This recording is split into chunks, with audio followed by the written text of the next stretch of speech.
In this video, I'm going to show you real quick how to set and release the parking brake on a 2022 Toyota RAV4. It's got an electronic parking brake, so you won't find the normal parking brake down by your feet.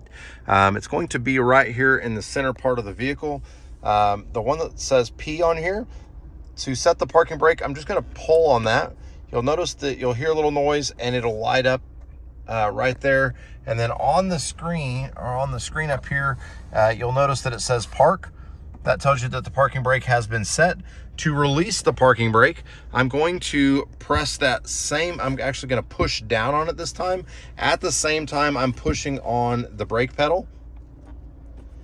You'll hear a little noise, the little light will go off there, and the light showing that the parking brake is set on the dash will also go off. That's all there is to it. If you thought this video was helpful, give it a like, comment with any comments, and subscribe to help us make more videos just like this. Thanks for watching.